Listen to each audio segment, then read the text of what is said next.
Supreme কোর্টের নির্দেশের পরিপ্রেক্ষিতে 2016 সালের শিক্ষক নিয়োগের পুরো প্যানেলের বাতিলের জেরে ব্যারাকপুর মহকুমার কাকিনাড়া হাই স্কুলে 12 জন শিক্ষকের চাকরি বাতিল হয়েছিল। চিন্তায় পড়েছিলেন স্কুলে টিচার ইনচার্জ থেকে সহকর্মীরা।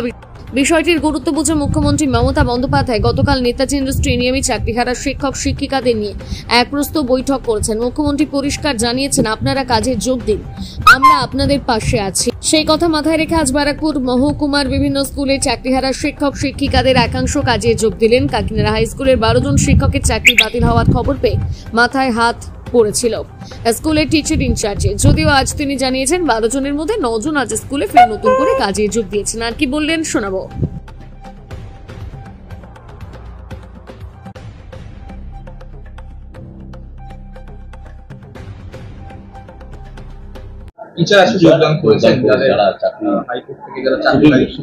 এফেক্টেড কতজন হয়েছে? 12 জন হয়েছে। ওর মধ্যে 5 জন জেন্টস আছে, 7 জন মহিলা আছে।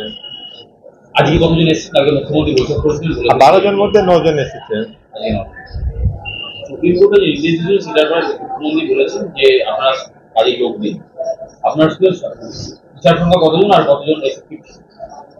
আমার মোট 36 জন টিচার আছে, ওর মধ্যে 12 জন ইফেক্টেড আছে। আর আজকে কতজন এসেছে? আজকে 9 জন এসেছে। কি জন্য, মানে কি জন্য এসেছে? আসলো, কিছু বললো না, এমনি যেরকম আসছিল আগে সেই রকম আসলো।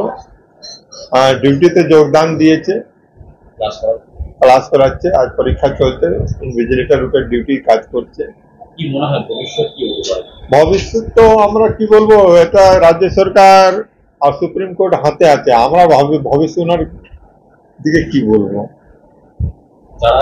যারা লিগাল আছে তারা তো মনে হচ্ছে বেঁচে যাবে, যেরকম দিদি বলছে, লড়াই করছে দিদি।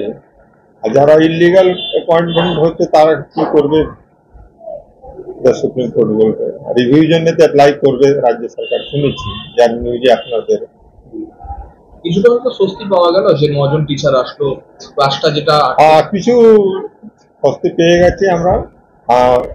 কিছু রিল্যাক্স হয়েছে, বাচ্চাদের স্কুলে একটু সুবিধা হয়েছে। 9 জন এসেছে, যদি 12 জন পুরো আসবে কন্টিনিউ, তাহলে স্কুল পক্ষ থেকে ভালো আছে। আমার নাম শ্যামবাবু রাজভর, কাকিনাড়া হাই স্কুল।